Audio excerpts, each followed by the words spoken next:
عنوان: حضرت عمر کا انصاف وہ رات جس نے تاریخ بدل دے۔ نرم پس مدین کی رات خاموش تھے، چاند آسمان پر چمک رہا تھا، لوگ سوچک مگر ایک شخص جاگ رہا تھا۔ وہ کوئی عام شخص نہیں تھا، وہ امیر المومنین حضرت عمر بن خطاب۔ وہ خود گشت پر نکل تھا کہ دیکھیں کرایہ کی حالت کسے۔ چلت چلت ایک چوس گرس بچو کرون کی آواز آئی۔ حضرت عمر کر گئی، درواز قریب گئی اور نرمے سے پوچھا، خاتون یہ بچ کیوں رو رگے؟ عورت نے جواب دیا، میرے پاس کان کو کچھ نہ رہے، میں پانے ابال رگے گو تاکہ بچ سمجھی کا کھانا پک رگا اور شاید وقت سو جائے۔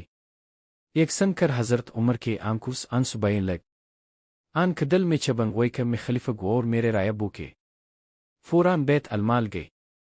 ایک بورے آگے اور کجورے آئی، ساتھ خادم بیتا اسن کیا، امیر المومنین میں آلو۔ حضرت عمر نے فرمایا، نغے قیامت کے دن میر گناہ بیتم آگ کیا۔ خود بورے اپن کن پر رکھے اور رات کا اندھیر میں چلپ۔ خادم حیران تھا، ایک خلیفہ ایک بادشاہ خود بوجھ آ رگا۔ عورت کے گر پانچ چولبا جلایا، اگوندہ بچوں کے لیے روئی بنائی۔ جب بچ انسن لگ تو حضرت عمر چور پر سکون آ گیا۔ عورت نے کہا، اللہ تے جزا دتم برت نیک انسان گو۔ مگر حضرت عمر خاموش رہے۔ وہ جانا نگی چاکت جب تک بچ خوش نہ گجائی، پر چپکس واپس چل گئے۔ کسے کو پتہ نہ چلا کہ رات کا مہمان کون تھا۔ سبق ہوئی عورت نے لوگ اس پوچھا، وہ نیک شخص کون تھا جو رات میر بچوں کو کھانا دے گیا؟ کسے نے بتایا، وہ تو خود امیر المومنین حضرت عمر بن خطاب تھا۔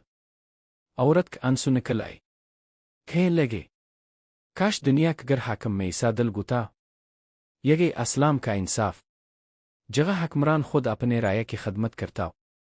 حضرت عمر کی مثال عجب قیامت تک باقی رہے، کیونکہ آنگو نے بتایا کہ اصل بادشاہ وہ جو اپن عوام کے لیے روئی۔